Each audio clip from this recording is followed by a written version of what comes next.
of the African History Network, host the African History Network show. Join me Saturday, February 11th, 2023, 12 noon Eastern Standard Time for Black Resistance Movements. Black Resistance Movements. This is a free Black History Month lecture that I'm doing. Black Resistance is the 2023 annual theme for Black History Month. There's been an annual theme for Black History Month going back to 1928. Black History Month was not given to us by white people. This is something that we created. This comes from Dr. Carter G. Woodson, who co-founded the Association for the Study of Negro Life and History in 1915. The second week of February in 1926, he created Negro History Week. In 1976, it became Black History Month. We're going to deal with a history of African American resistance movements, whether we're talking about the abolitionist movement, whether we talk about fighting against the Red Summer of 1919, whether we talk about the cooperative economics that we had, or the civil rights movement, the Black Power movement, movements like Marcus Garvey's Universal Negro Improvement Association, the Nation of Islam, etc. Visit my website, theafricanhistorynetwork.com, theafricanhistorynetwork.com. Click on the link here. This is a free lecture. Register for it. The information will blow you away. Peace. Hotep. Hey, this is Michael Imhotep, founder of the African History Network, host of the African History Network show. I'm a talk show host, researcher, lecturer, writer, and historian. So it is Saturday, February 4th, 2023. And we are here for a very special presentation I'm going to do today. It's Black History Month, African American History Month. So I'm going to do a presentation today that deals with this year's annual theme for African American History Month, which is Black Resistance. So we're going to deal with Black resistance and Black resistance movements. And we're going to do three main things today. OK, and can everybody hear me all right? We're going to do three main things today. We're going to deal with some of the history of African American History Month, or Black History Month, and talk about Dr. Carter G. Woodson, who created what was known as Negro History Week in 1926. And it started the second week of 1926. And then it became Black History Month nationwide in 1976. So we'll talk about some of the history of Black History Month. Then we'll deal with this year's annual theme, which is Black Resistance. And there's been an annual theme for African American History Month, or Black History Month, since 1928. Since 1928. Okay. Then we'll talk about a new 12-week online course that I'm starting on Saturday, February 11th, next Saturday, February 11th, which will be 2 p.m. to 4 p.m. Eastern Standard Time. Ancient Kemet, the Moors and The Maafa, Understanding the Transatlantic Slave Trade, what they didn't teach you in school. And this is a 12-week online class that I've taught periodically since 2017. And we have some new content. So we'll give you information about that and how you can register for this new 12-week online course that starts up with class number 1 on Saturday, February 11th, 2023, 2 p.m. to 4 p.m. Eastern Standard Time. Ancient Kemet, the Moors and The Maafa, Understand the Transatlantic Slave Trade, what they didn't teach you in school. Okay, so can everybody hear me okay? Okay, let me start with that first. Can everybody hear me okay? You should be able to hear me and see me, okay? And Gilbert Ross, how you doing, Gilbert? Gilbert's been rolling with me and watching my lectures and things like this for some time. We'll come back to your question, Gilbert, okay? You can post your comments here as well. We're going to get your comments in also. And I'll give you some recommendations on books as well. Now, at our website, theafricanhistorynetwork.com, theafricanhistorynetwork.com, I have a recommended reading list of about 70 books there. And some of these books, about probably 7 of them, we use in my online classes, and the class that starts up next Saturday, Ancient Kemet, the Moors and The Maafa, Understanding the Transatlantic Slave Trade. Okay. All right. So also, I'm going to give you, I was updating my annual article dealing with Black History Month. I'm going to give you that link because it's an extensive article I've written. It's about 7 pages that deals with Black History Month and the origins of it, and some of the myths that people put out about Black History Month as well. All right, so some of you see me on Roland Martin Unfiltered. I was on Roland's show yesterday, okay, and he gave me 12 seconds to promote today's lecture. I took 22 seconds. All right. Some of you see me on Faraji Muhammad's show, The Culture. Usually on Mondays on his show on Roland Martin's network. And then many of you familiar with me from the African History Network show that I've been doing. It'll be 13 years doing the African History Network show in March 10th, 2023. It'll be 13 years of me doing the African History Network show, hosting that show that I created. Okay, so I'm a talk show host, researcher, lecturer, writer, and historian. And I want to go, and I started out with Harambe Radio Network in March 10th, 2010. Delani Aman he owned the Harambe Radio Network, and he just passed away a few months ago. So he's an ancestor now. Then I went over to Blog Talk Radio. Akhenaten Thomas said, I've been listening since you were on Blog Talk Radio. Yeah, I was on Blog Talk Radio doing it live. Now we still upload the audio podcast of my various broadcasts.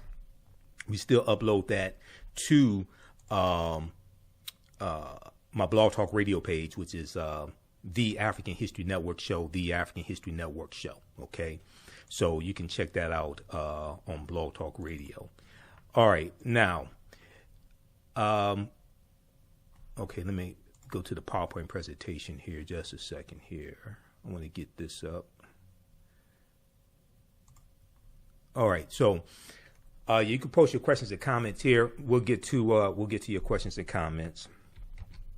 I want to go to the slideshow, to the slide presentation that I have here, and I have a few different slide presentations I'm going to work between, and I have some articles I'm going to share with you as well. Whenever I have these presentations, whenever I do these presentations, whenever I speak, virtually or in public, especially dealing with African American History Month, I like to show this clip here of Malcolm X. And it's Malcolm X asking the question of who are you? Who are you? Okay. And this helps to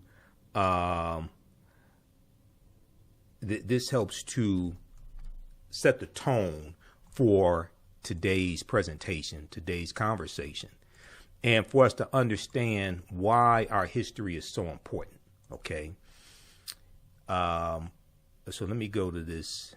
Let me go to this clip here. Let's see. Okay. Let me go to this clip here of Malcolm X. And this is Malcolm asking the question of who are you? You don't know. Don't tell me Negro. That's not. Oh, let me back it up here. Who are you? You don't know. Don't tell me Negro. That's nothing. What were you before the white man named you a Negro? And where were you? And what did you have? What was yours? What language did you speak then?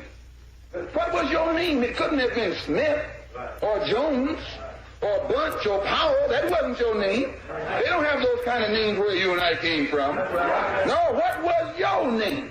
And why don't you now know what your name was then? Where did it go? Where did you lose it? Who took it? And how did he take it? What tongue did you speak? How did the man take your tongue? Where is your history? How did the man wipe out your history? What did the man do to make you as dumb as you are right now? African Americans.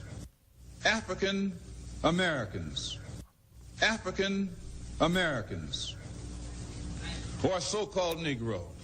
One of the reasons that it is bad for us to continue to just refer to ourselves as so-called Negro, that's negative. When we say so-called Negro, that's pointing out what we aren't, but it isn't telling us what we are. We are African, and we happen to be in America. We're not American. We are people who formerly were Africans who were kidnapped and brought to America.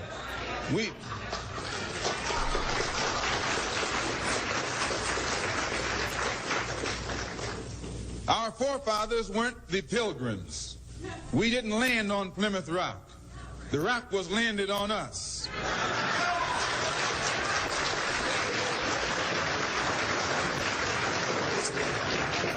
We were brought here against our will. We were not brought here to be made citizens. We were not brought here to enjoy the constitutional gifts that they speak so beautifully about today. And because we weren't brought here to be made citizens today, now that we've become awakened to some degree and we begin to ask for those things which they say are supposedly for Americans, they look upon us with hostility and unfriendliness. So our unwanted presence, the fact that we are unwanted, is becoming magnified in all of America's preachments today. All right. So that was the one and only Malcolm X. Okay, now, who has seen those two clips of Malcolm before? Or who has not seen those two clips of Malcolm before? Let me know. Have you seen those before? Besides me showing them, because I showed them in my presentations. But besides me showing them, who has seen those clips before? And the reason why I like to show those clips is because a lot of times when it comes to Black History Month, okay, African American History Month, a lot of times when it comes to this celebration, you have people who will say, like Morgan Freeman said back in 2006, I think it was 2006, I don't want a Black History Month. Or they'll say things like, why we have the shortest month of the year. They're just really ignorant things like this. Now, hopefully Morgan Freeman has learned that his comments to Mike Wallace on 60 Minutes were false.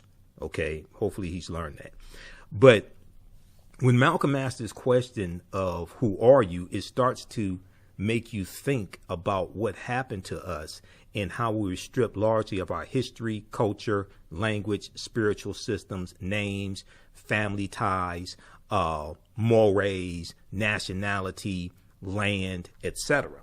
Okay. And he asked the question, who are you? Don't tell me Negro. What were you before the white man named you a Negro?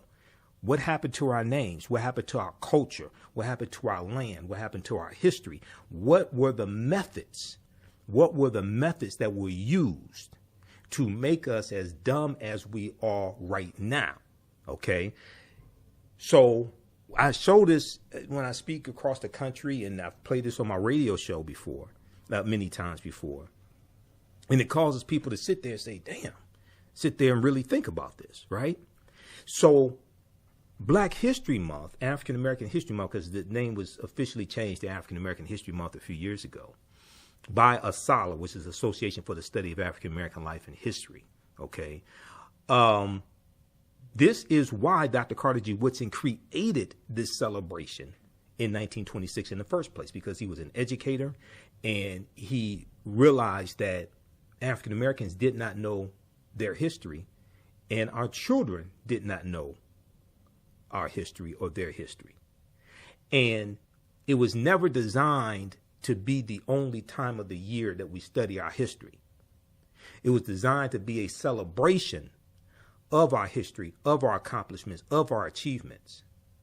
And in schools, it was supposed to be a time of the year that children demonstrated what they had been studying year round, because he said, Dr. Woodson said it didn't make sense just to study our history 1 week out of the year.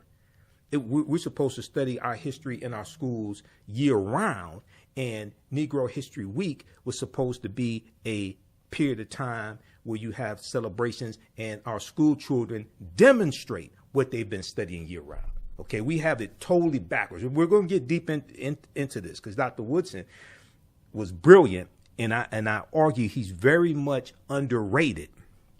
And unfortunately, a lot of African American History Month celebrations or Black History Month celebrations take place, and his name is not even mentioned, which is the height of disrespect to him. That people, and not only that, but when I speak at different events and throughout the years, going back to probably 2012, so it would be like 11 years now. And speaking at different events, and I speak at churches also. A church, while I was playing that clip, I was responding to a text message from a deacon at a church that I've spoken at numerous times before. And he said, the pastor wants to know, you have any dates available to speak for Black History Month, right? So I speak at churches also. But usually when I speak at these different events, I asked the people, what is this year's annual theme for Black History Month? Nobody can tell me unless they listen to my show, and they don't know there's an annual theme. Okay. So now the second clip here of Malcolm is from 1963. I think that's from the Ballad of the Bullet, that second clip. One, he uses the term African American. Yeah, that's from the Ballad of the Bullet. He uses the term African American. The term African American was not created by Reverend Jesse Jackson. Please stop spreading that myth. That is blatantly false and shows a lack of understanding of history. Reverend Jackson and African American scholars reintroduced the term African American. The term African American goes back to first recorded usage, goes back to May 1782 in Philadelphia, Pennsylvania. Okay?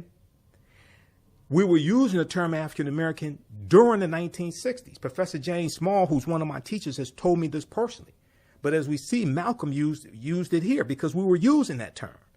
Also, the term Afro-American was not created in the 1960s. That dates back to the 1830s. And if you've taken the second class that I teach called From the Civil War to the Civil Rights Movement and Black Power, 1800 to 1968, we deal with the creation of the National Afro-American League in 1892, which was basically the first civil rights organization we had, 1892. This is before the NAACP. This is in 1909. This is before the Niagara Movement in 1905. Okay, the National Afro-American League in 1892. They used the term Afro-American. Then in 1898, Bishop Alexander Walters and T. Thomas Fortune created a new organization which picks up from where the National Afro-American League left off, and this is called the Afro-American Council in 1898. So we don't understand history. We don't understand our history as well as the history of this country. Okay? Now, what you do for yourself, what you do to yourself, and what you allow other people to do to you and get away with is based upon what you think about yourself. What you think about yourself is based upon what you have been taught about yourself. What you've been taught about yourself is based upon everything you've read, heard, and seen about yourself. Okay? So this is why this history is so important. African history and culture gives us our foundation. It gives us our values, our interests, and our principles, our VIPs, as the two of my teachers, Dr. Leonard Jeffries and Professor James Small, correctly teach us. It gives us our VIPs, our values, our interests, and our principles. Okay? This influences our economic empowerment and influences our political empowerment. Okay? And I'll show you the pyramid principle here as well. Okay? I'm just warming up. Okay, I haven't even. I'm just warming up. This is like the cartoon. Well, they don't show that a lot now, but this is like the cartoon before the main feature of the movie. Okay, so we're just getting warmed up. All right, you can post your questions here. We'll come to your questions here shortly. Okay, we'll come to your questions shortly. And so Malcolm used the term African American. Now I love Malcolm. You see a picture of Malcolm behind me. And also, I recommend people read this book here, Malcolm X Speaks. Of course, the autobiography of Malcolm X. That goes without saying, the autobiography of Malcolm X. But also Malcolm X Speaks, edited with prefatory notes by George Brightman, because this deals with speeches from Malcolm largely after he leaves the Nation of Islam. They have Message to the Grassroots in here from 63, Ballad of the Bullet as well. And he delivers the Ballad of the Bullet March 29th, 1964, 3 days after he meets Dr. King for the first and only time, which was March 26, 1964, at the U.S. Senate debate for the Civil Rights Act. Okay, Malcolm officially separates from the Nation of Islam March 8th, 1964. So he delivers the Ballad of the Bullet late March 64, and then April 3rd, 64, in Cleveland, Ohio, at Corey Methodist Church. And then April 4th, 1964, at King Solomon Baptist Church here in Detroit. And I just spoke at King Solomon Baptist Church January 1st, 2023, for the last day of Kwanzaa. All right. Now, Malcolm did not talk about the African presence in this country tens of thousands of years before even Native Americans come into existence, or tens of thousands of years ago. So we'll talk about that a little bit. So he's basically dealing with it from the perspective of the transatlantic slave trade. Yes, the transatlantic slave trade did happen, but this was our land stolen from us. African people have been in this land that we call the United States of America going back at least 51,700 years ago. And we know Native Americans and other groups called this Turtle Island. All right. But this was our land stolen from us. So if we go beyond the history of just 500 years and we go back 20,000, 30,000, 40,000 years ago, okay, we're going to see that the only people here at one point in time were African people. Okay, and the oldest remains of Homo sapiens in this land are of the Khoisan, and the Khoisan come from southern Africa, and they're the ancestors to the Ainu and the Twa. They go all around the world, and they were here in this land. Okay, so if you read the First Americans Were Africans, this book right here, The First Americans Were Africans: Documented Evidence, by one of my friends, Dr. David Imhotep, and I've interviewed him probably 13, 14 times.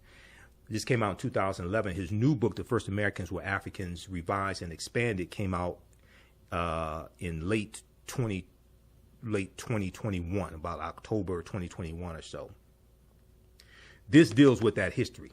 It's a documented history of this, okay? All right, so let's continue here. Now, anytime I speak, I know I may say some things that are outside the circumference of some people's awareness. Just because you never heard them before, disagree with them, or don't like them does not mean that they're not true. It just means you have to do some research to understand what I'm talking about, okay? So I usually have people put their fingers together to form a circle. I usually say something like this: the space inside this circle represents my realm of knowledge. Everything that I think I know about whatever I think I know is represented within the circumference of this circle. I must keep in mind that there are still things to know that exist outside the circumference of my own awareness. Now, the reason why I say that is because oftentimes when people hear something that contradicts what they've been taught, what they believe, or what they think they know, a lot of times they automatically reject it without doing any research to determine the validity of the new information that they're learning. And at the same time, they usually don't use that same level of scrutiny to analyze, critique, or reevaluate what it is they believe or what they think they know. So just because you know everything that you know about what you know does not mean you know everything there is to know about what you know. There's still things that exist outside the circumference of your own awareness. All right. So hopefully everybody understands that. And you know, and especially I have to say this when I speak in front of groups that are of different ethnicities, races, things of this nature. Okay, because I'm not going to sit up and argue with people that don't know what they're talking about. Also, that's the other thing. So we need to really understand history and understand what we're talking about. All right. Let me. So let's continue here. So when we look at Dr. Carter G. Woodson and the creation of Negro History Week, and I hear, you know, uninformed people saying so many negative things about Black History Month and Dr. Woodson, things of this nature. Okay. So it's important to really understand this history. Dr. Woodson founded Negro History Week in 1926. He explained the reason behind the celebration in a pamphlet widely distributed months before the first celebration was to take place during the second week in February in 1926. And it was taking place in commemoration of Frederick Douglass's and Abraham Lincoln's birthdays. Okay. Frederick Douglass assumed the birth date of February 14th. Douglass didn't know his exact birth date. He didn't know the exact year he was born. So Frederick Douglass assumed the birth date of February 14th, and Abraham Lincoln's birth date is February 12th. All right. So Dr. Woodson chose the second week in February because there were already celebrations going on in the African American community surrounding those two birth dates. Okay, African Americans have been celebrating Frederick Douglass' birthday since Douglass dies in 1895. So starting right around the time Douglass passes away or the next year, we have celebrations on or around Frederick Douglass's birthday. Then also you have those taking place on or around Abraham Lincoln's birthday. These are taking place already in the African American community. So because you have these celebrations already taking place, Woodson chose the second week of February to have the celebration and ride that momentum. You already have people coming together, things like this. So we can also deal with African American history at the same time. He didn't choose it because it's the shortest month of the year. Has nothing to do with that. He didn't ask permission from white people if we could have a Negro History Week, which becomes Black History Month. We didn't get permission from white people to do this. This is something that we created, and this comes out of the Association for the Study of Negro Life and History that he co-founded, and he was the principal founder, but he co-founded it September 9th, 1915. And this comes out of a whole African American resistance movement. And this is like the academic, intellectual resistance that we're dealing with. Okay. In 1915, this is the beginning of the Great Migration. Okay. Which is basically about 1915 to 1970. And you have about 6 million African Americans who migrate from the South up north and out west. And the Great Migration totally changes the history of this country. This is also, 1915 is also the 50th anniversary of the Civil War, for all practical purposes coming to an end, basically April 9th, 1865, when General Robert E. Lee surrenders to General Ulysses S. Grant in Virginia, Appomattox Courthouse in Virginia. 1915 is the 50th year anniversary also of the 13th Amendment to the U.S. Constitution, which was ratified December 6, 1865, which legally ends chattel slavery in this country. So 1915 is a very pivotal year in this country. Okay. And then we know in also in February 1915, you're going to actually February 8th, 1915, a movie is going to debut from director D.W. Griffith, which revolutionizes motion pictures. It's called The Birth of a Nation. The Birth of a Nation, which debuts February 8th, 1915. Okay. And the first 30 days that this movie was out, the movie was called The Klansman. And this movie is going to help rejuvenate the Ku Klux Klan in this country. It's The Birth of a Nation. So this is this is the whole climate that Dr. Woodson is creating the Association for the Study of Negro Life and History. All right, so Dr. Woodson explained that the reason behind the celebration in a pamphlet widely distributed months before the first celebration was to take place during the second week in February 1926. Okay, in commemoration of Frederick Douglass's and Abraham Lincoln's birthdays. Now, Dr. Woodson exclaimed that blacks knew, quote, practically nothing, end quote, about their history. Blacks knew practically nothing about their history. He ultimately believed that African Americans could benefit immensely from knowledge of their past and accomplishments of their ancestors. Dr. Woodson believed immensely that African Americans could gain knowledge, could benefit from knowledge of our past and accomplishments of our ancestors. He added that race prejudice was the byproduct of whites' beliefs that black people had not contributed anything of worth to world civilization. So what he's talking about is how stereotypes of African Americans, and some of these stereotypes developed during slavery, okay, and we see this represented like in the minstrel shows. And the minstrel shows go back to about 1828, 1829. A man named T.D. Rice, Thomas Dartmouth Rice. He creates the Jim Crow character, and the legend goes that he saw an African American teenage male tending to animals. Probably was a enslaved African, and the African American teenage male is singing a song, "Turn around, jump around, I jump just so. Every time I turn around, I jump Jim Crow." So T.D. Rice creates this Jim Crow character. He puts on tattered, torn clothes. He puts on blackface to imitate the complexion of African Americans.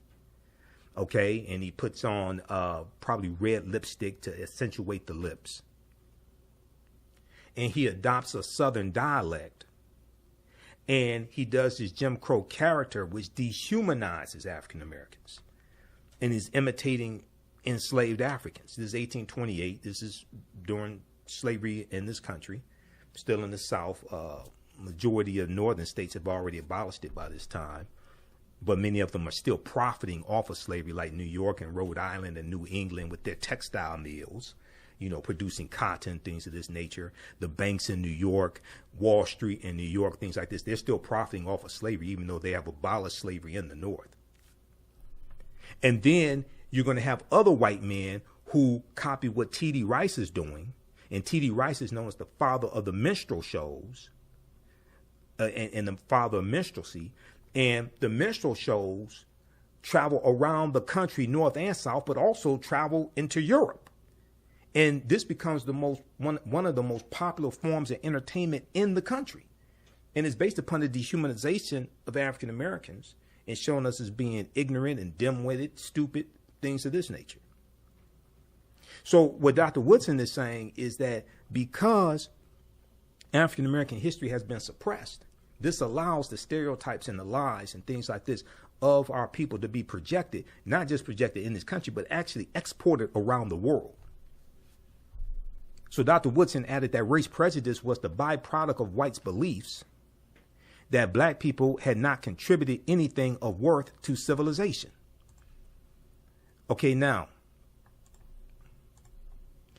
Dr. Woodson argued that if the historical record was set straight, and that if the history of black people were studied along with the achievements of others in schools, not only would African American youth develop a sense of pride and self-worth, but racism would also be abolished.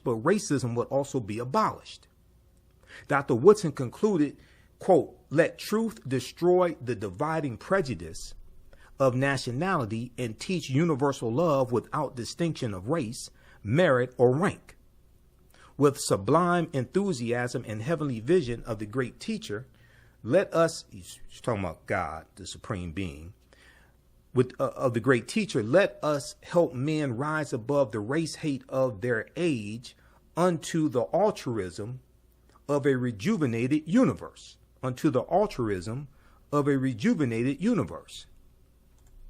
Now, Negro History Week, as it was originally known, was the first major achievement in popularizing black history and was unique in that it focused on African American youth. Dr. Carter G. Woodson realized that the miseducation of African Americans, African people, began in their homes, communities, and elementary schools. Dr. Woodson's vision of Negro History Week was optimistic, strategic, and long-term. He wanted this modest week-long celebration to serve as a stepping stone toward the gradual introduction of black history into the curricula of all levels of the U.S. educational system. And Dr. Woodson felt that the history of African Americans had to be taught in all schools across the country, not just schools where we had a large population or not just schools that we went to, but he felt that everybody, regardless of race, ethnicity, needed to understand African American history. And he's absolutely correct. And one of the reasons why is because the way you treat a people is largely based upon what you think about a people. What you think about a people is largely based upon what you know about a people. What you know about a people is largely based upon what you've read, heard, and seen about a people. So if you have negative stereotypical images of African Americans that are projected, and African American history is not taught in a lot of schools across the country, or if it is taught, is very shallow, very watered down, and it centers around slavery and the civil rights movement. It doesn't focus on the accomplishments and achievements of African Americans. It doesn't deal with civilizations that African people ruled prior to slavery beginning, whether we talk about Ghana, Songhai, Mali, whether we talk about Great Zimbabwe, whether we talk about in Southern Africa, whether we're talking about Nubia, Ta-Nehisi, Ancient Kemet, Abyssinia, any of these various civilizations.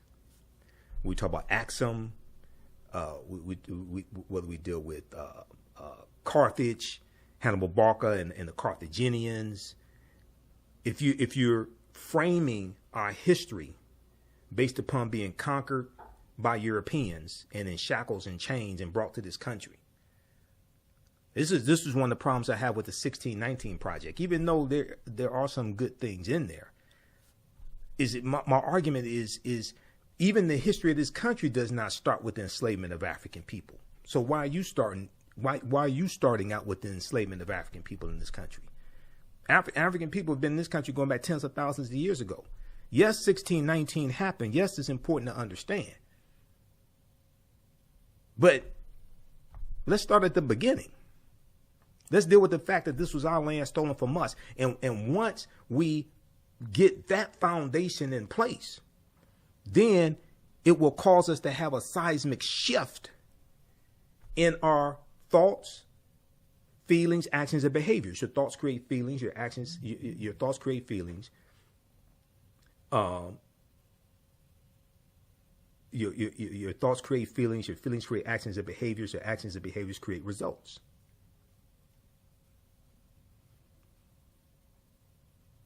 When we understand that we did not first come here conquered and shackled and chained, when we stop saying things like Columbus discovered America and Columbus never came to this land that we call the United States of America, the closest he came here was Cuba, which is about 90 miles away. This landmass that we call the United States of America, or what Native Americans call Turtle Island, Christopher Columbus never even set foot on this landmass.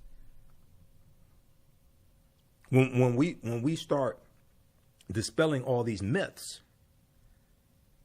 we can get to the truth. All right, I see you all posting comments. Go ahead and keep posting your comments. We'll come to them in just a second, okay? Because you know how I am. I could be here all day, and I don't. I had to get ready for. I have to teach a class tomorrow. I got to get ready for my radio show on Sunday, 9 p.m. to 11 p.m. Eastern Standard Time as well. The African History Network show. So, but we'll come to your comments here in just a second. How's everybody doing? How y'all like this type of information? Give us you can give us some feedback here, and go ahead and post your comments also. All right. And if you want to support the African History Network, you can do so through PayPal or Cash App. It takes a lot to finance the African History Network, cover the expenses, pay for cover the expenses, etc. And so if you want to support the African History Network, you can $ the AHN show through Cash App or through PayPal, paypal.me/the AHN show. And also, I'm going to give you the link here for the new our new online history class is going to start up next Saturday. Ancient Kemet, the Moors and The Maafa, Understanding the Transatlantic Slave Trade, what they didn't teach you in school. Class number 1 starts up next Saturday. So we get deep into all of this history here. And let me see here. I'm going to post a link for that. Where is that? Because I just created the class, and we'll give you an overview of that also. All right. Let's continue here. Okay, yeah, here's the link for it.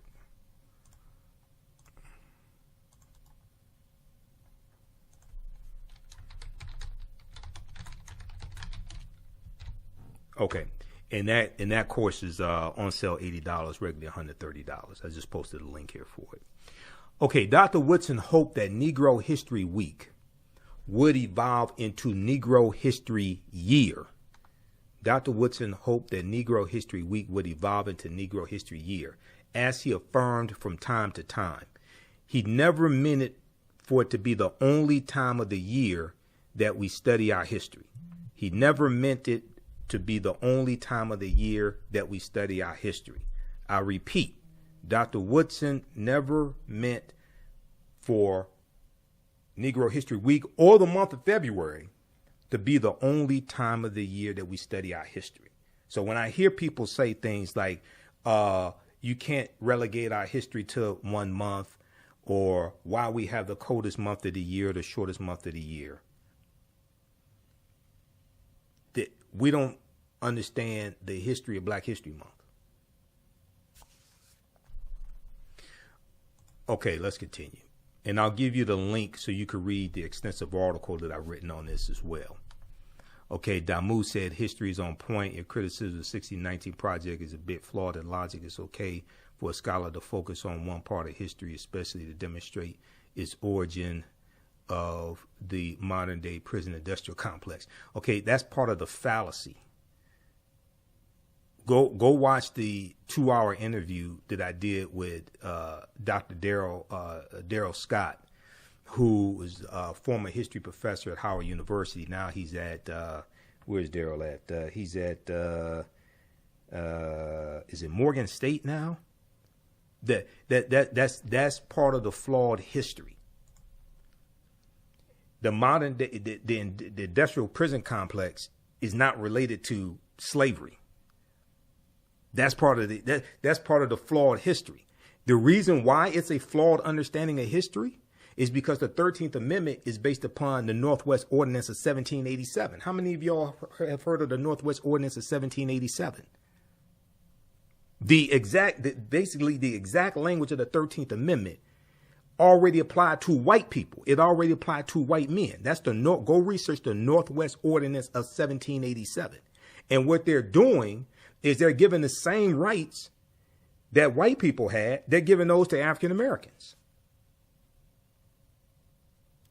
So then 1866, you have the Civil Rights Act of 1866, okay? Because the Civil Rights Act of 1865 got vetoed by President Andrew Johnson. Civil Rights Act of 1866 gets passed. They overruled Johnson's veto. Okay, this is after Lincoln was assassinated. Okay, then you're going to have the 14th Amendment of 1868. You're going to have the Voting Rights Act. You're going to have the 15th Amendment of 1870. And what they're doing is giving to African Americans who were put into a status of chattel, they're giving to them the same rights that white people already had. See, so I hear people keep putting forth this myth. Okay, now, when you actually understand the prison industry in this country, and when you start really having a big increase in the amount of people in prison, you go back to 1970, there were only about 300,000 people in prison in 1970. There was only about 300,000 people. There were very low numbers of people in prison. Did African Americans disproportionately make up the number of people in prison? Yes. But people skip over June 17th, 1971. You know what happened June 17th, 1971? Richard Nixon declared his war on drugs. And the U.S. prison population quadruples from 1971 to 1993. People think it's because of the 1994 crime bill. Crime bill wasn't signed into law until September 13th, 1994. They skip over from 71 to 93 when the U.S. prison population quadruples. It goes from 300,000 approximately in 1971 to 1.4 million in 1993. Go to bjs.gov, Bureau of Justice Statistics. Or you can go to the U.S. Bureau of Prisons. And you can look at the numbers of people in prison year after year after year. And you see this huge increase. Okay, so if the 13th Amendment is what caused mass incarceration, why did it take 106 years to do that? 13th Amendment was put in place in 1865. Why did it take 106 years for mass incarceration to happen? See, these are the types of myths that float around. This is one of the problems with the documentary 13th from Ava DuVernay. I like Ava DuVernay, but the documentary is grossly flawed. It's a gross misunderstanding of history. And this is something I talked to Dr. Darrell Scott about. Because and Dr. Darrell Scott taught a class at Howard University on it was called, what is it called? It was dealing with slavery and mass incarceration, things like this. And in the class, he has to go through, he would talk about how each year when he gets new students in, especially if he had freshmen in, he had to go through and just dispel all these myths that they come into class with. This is one of the problems when you have people who are trying to get bills passed to abolish the 13th Amendment in states. This is in the 2022 midterm elections. You had states that were trying to abolish the 13th Amendment. And I've talked to people who are trying to get abolished, things like this, and they talk about states where they've got it abolished before. I asked them a very simple question. Okay, so in the states where you got the 13th Amendment abolished, how many people? You say slavery's still legal, and you're saying, okay, there's a relationship between the 13th Amendment and the U.S. prison population and mass incarceration, all this stuff, all right? Okay, so let me ask you a question. How many people were slaves before you got the 13th Amendment abolished in those states? And then how many people were freed the next day after you got the 13th Amendment abolished? How many people, if you're saying that the 13th Amendment still legally enslaves people, and you're saying we need to abolish it, okay, what was the effect in those states of you abolishing it? How many people were freed the next day after it was abolished? How many people were freed the next month? How many people were freed the next year? Not because they were scheduled to be paroled, but because you abolished the 13th Amendment.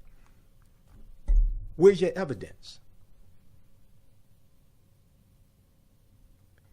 How many privatized prisons did you get shut down in those states because you abolished the 13th Amendment? If you're saying that the privatized prisons, if you are saying the reason why the privatized prisons can, quote unquote, enslave people is because of the 13th Amendment, then in those states where you got it abolished, how many of those privatized prisons did you get shut down? How many prisons did you get shut down? Show me what changed after you abolished what you said caused all this. We're confusing changing language with actually changing laws that have some type of impact. We're confusing the two because we don't understand history. This is the difference. This is the difference between understanding activity and productivity. When you don't understand history and law, you get caught up in activities that don't produce results. A lot of those people mean well. A lot of those people are committed to mean well. They don't understand history and law. And most of our people have never heard of the Northwest Ordinance of 1787 because most of our people don't understand history. Okay, let's continue. Dr. Woodson hoped that Negro History Week would evolve into Negro History Year, as he affirmed from time to time. Dr. Woodson consistently instructed those observing the week that they needed to diligently prepare for the celebration months in advance, and that after mid-February, they needed to continue acknowledging the role of African descendants in the world. in world history. So he's talking about year round. The whole way, largely the whole way that we celebrate Black History Month is wrong. One, we don't honor Dr. Carter G. Woodson. Don't deal with his history. Don't talk about the Association for the Study of African American Life and History, which started out as Association for the Study of Negro Life and History. Don't deal with any of that. Don't deal with the annual theme. And it's been the annual theme since 1928. I'm going to come to the annual theme in just a minute. We're going to go through and look at the annual theme, because that annual theme, I would argue, helps to set a tone for the entire year and what you focus on the entire year, not just the month of February.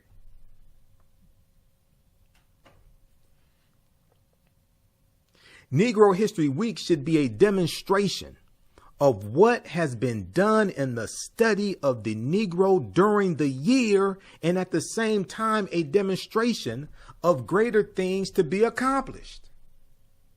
This is what Dr. Woodson instructed teachers. He said, quote, "A subject which receives attention 1 week out of the 36 will not mean much to anyone." Because when you research him, and Dr. Pero Dagbovie, Michigan State University history professor in the history department. I met Dagbovie. I bought his book, Carter G. Woodson in Washington, D.C., The Father of Black History. Read that book. Because our whole understanding largely of this is backwards. And Woodson was saying, look, you have to teach this history to our children year round and other children year round. He said that 1 week out of the year, second week in February, that should be a period of time when the children are demonstrating what they've been studying year round.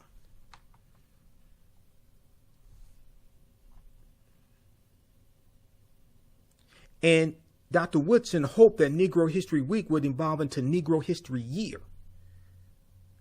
where we would celebrate and study this history year round.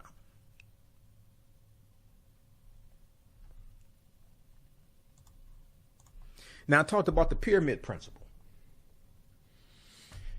When two of my teachers teach, Dr. Leonard Jeffries and Professor James Small, and Professor James Small is the historical consultant on my favorite TV show, Godfather of Harlem. It was on Epix, now it's MGM, the MGM Studio app or MGM Studio channel, Godfather of Harlem. How many people watch Godfather of Harlem? It deals with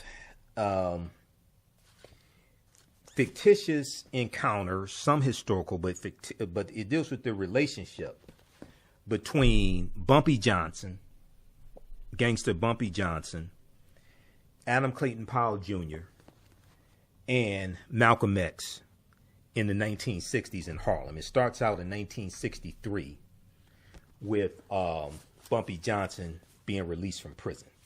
Okay, Godfather of Harlem, fantastic show. And so I'm digging through a stack of books, looking for two books here. Professor James Small is the historical consultant on the show. All right, now, when we look at the pyramid principle, the foundation of the pyramid is African history and culture. It's African history and culture that gives us our VIPs, our values, our interests, and our principles. This influences our economic empowerment and our political empowerment. Okay, it influences how we engage in economics, how we engage in business, the types of businesses we have, the economic institutions that we have, things like this. That all comes from our understanding of history and culture. It's African history and culture that gives us our self-esteem, our self-development, our self-worth. This also influences our political empowerment and how we engage in politics and understanding political structures. politics is more than just voting. Voting is very important, okay? Because the policies that we want to get put in place, somebody has to write that legislation and vote on that legislation, okay? So voting is extremely important. But politics is the legal distribution of scarce wealth, power, and resources, and the writing of laws, statutes, ordinances, amendments, and treaties, their adoption, interpretation, and enforcement. This is what politics is. Voting is one part of politics, is a very important part of politics. But politics is the legal distribution of scarce wealth, power, and resources, and the writing of laws, statutes, ordinances, amendments, and treaties, their adoption, interpretation, and enforcement. Your understanding of politics and laws and policies, things of this nature, is directly related to your understanding of history, because they all intersect. They're all intertwined. So if you don't understand history, you're not going to understand politics. You're not going to understand the laws that come about because of historical events, historical conditions, etc. And laws and policies shape conditions. Out of those conditions, you have movements that take place. And the movements take place to address the conditions that were created by the laws and policies, and they work to get new laws and policies put in place to change conditions. So you have a cycle, and you have the connection between historical events, conditions, laws, and policies. Okay, so we have to understand all of that to understand how this works together, for us to understand how to force an agenda. One, how to put together an agenda, because your agenda consists of various laws and policies you want put in place. You have to understand history and law to be able to put together an agenda, and then we have to leverage our economics to enforce our political agenda as well. So we have to understand that process. Unfortunately, many of us don't understand that. Okay, now let's look at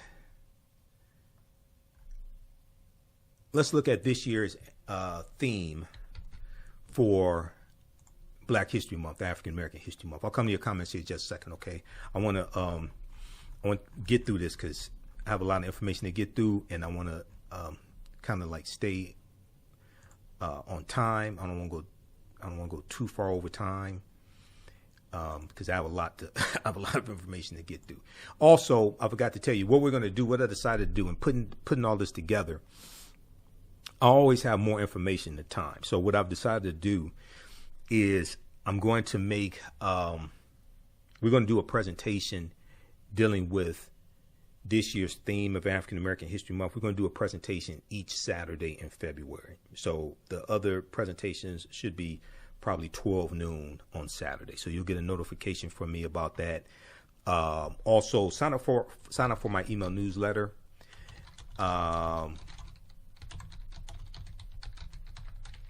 Text the word, if you don't already get it, the email newsletter from through Constant Contact. Text the word Kemet, Kemet, to 22828. Okay, text the word Kemet to Kemet, Kemet, to 22828 to sign up for our email newsletter. Okay, so this is going to be the first of let's see how many Saturdays we have in 1, 2, 3, 4. Yeah, it's going to be the first of 4 presentations I'm going to do this month dealing with African American History Month, this year's theme, which is Black Resistance. So we're going to look at Black Resistance movements for the next 4 Saturdays. Okay. All right. Now let's look at this here, and I have it up in. Let me pull this up. I thought I had the PDF up of it. Just a second here. Where is...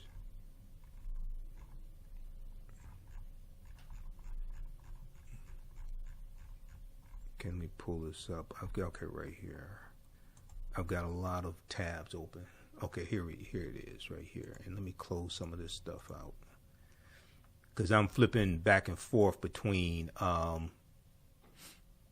Google Chrome and Firefox. So those that watch my show and take my classes, you all know how how I do. Okay. All right, let's look at this here.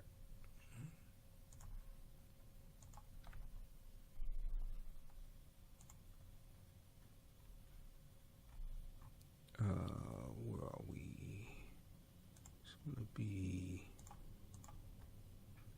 okay right here.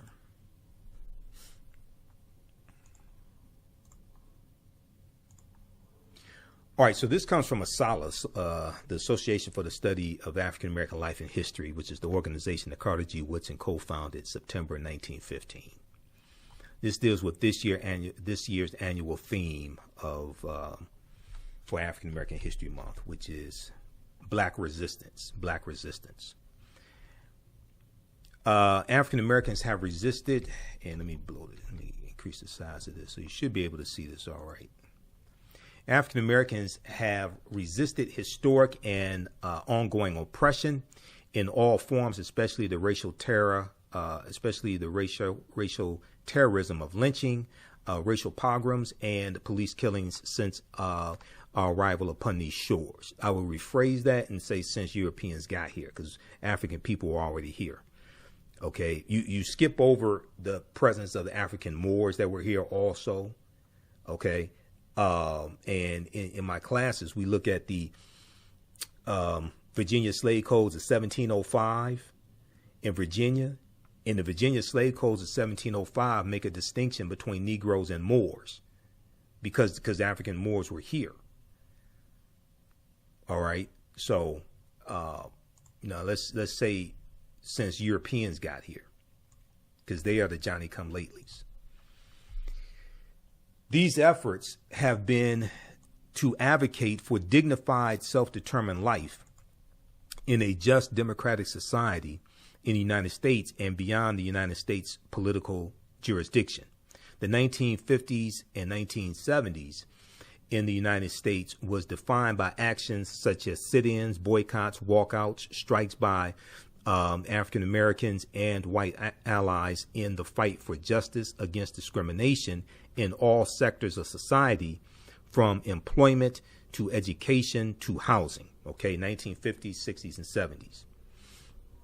African Americans have had to constantly push the United States to live up to its ideas of freedom, liberty, and justice for all.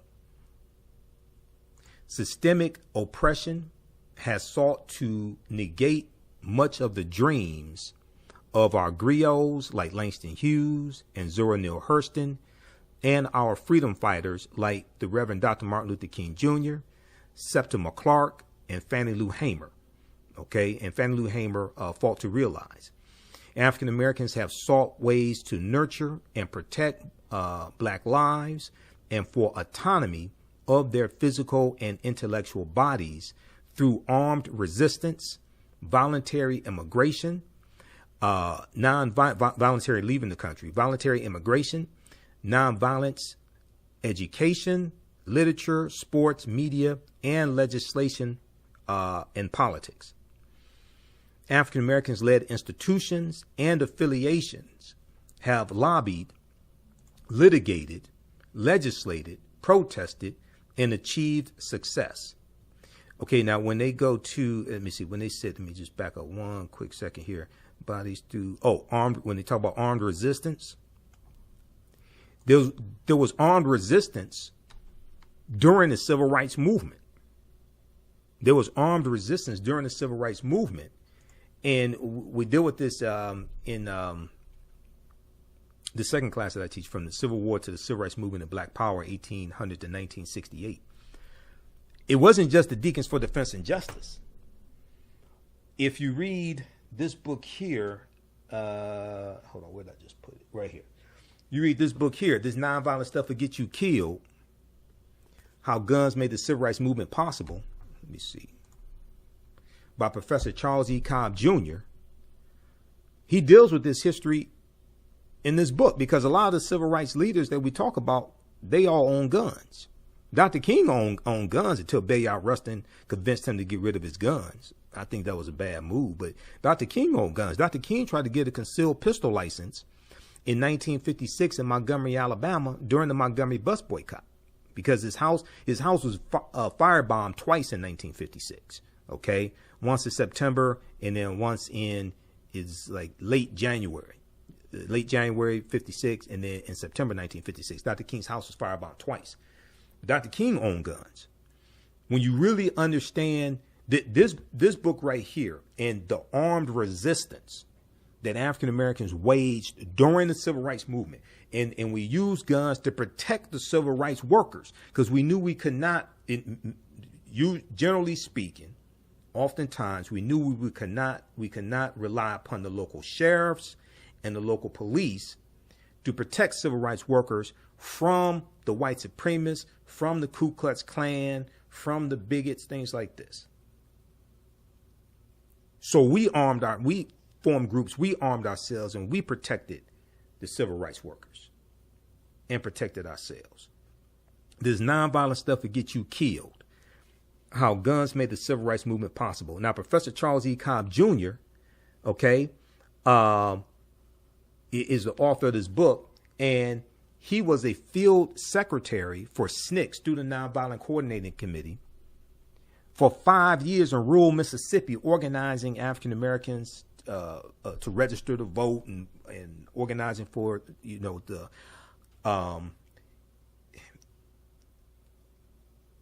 to say for the right to vote is not technically accurate because the 15th Amendment guaranteed the right to vote for African American men, and then the 19th Amendment of 1920 guaranteed it for women. But in the southern states, they passed laws and rewrote their state constitutions to impose poll taxes and literacy tests to be obstacles to the 15th Amendment.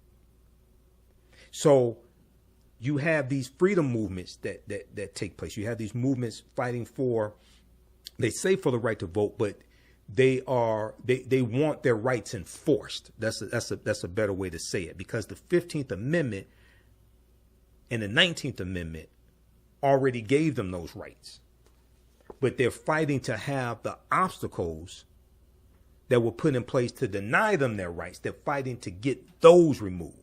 This is why you needed a Voting Rights Act, okay? Because of what happened at the Mississippi State Convention of 1890, when they rewrite the state constitution to impose poll taxes and literacy tests.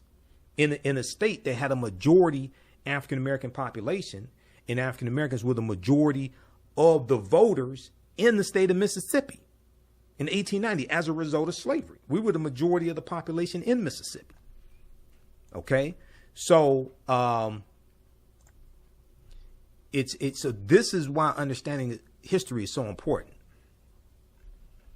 I'm going to come back to this here in just a second, but if you look at the article from the Washington Post, this deals with what's known as the Mississippi Plan, and this deals with the Mississippi State Convention of 1890. And you hear me talk about this a lot. This is where Isaiah T. Montgomery, who was the only African American in the at the Mississippi State Convention, he voted along with the white supremacists to impose poll taxes and literacy tests to suppress the votes of African Americans. Now, his vote would not have made a difference, but at least stand on principle. Okay, this is why I say Senator Tim Scott out of South Carolina, the Negro who blocked the George Floyd Justice and Policing Act in the Senate, this is why I call him, the modern day Isaiah T. Montgomery. Senator Tim Scott also voted against the John Lewis Voting Rights Act as well, for those that don't know. He also voted against Judge Ketanji Brown Jackson being on the U.S. Supreme Court, for those that don't know. The Mississippi Plan to keep blacks from voting in 1890. We came here to exclude the Negro. We came here to exclude the Negro. Okay, so read that article. This is from the Washington Post. All right, let's go back to this here. How's everybody doing? Everybody all right? You learning anything? How you like this type of information? And you can post your questions and comments here. We're going to come back to your comments here in just a minute. Okay, where did that one go? Hold on. Okay, right here.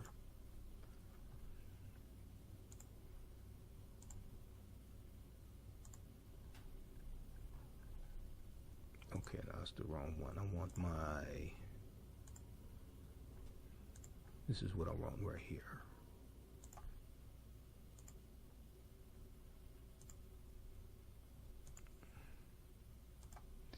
Okay, and if you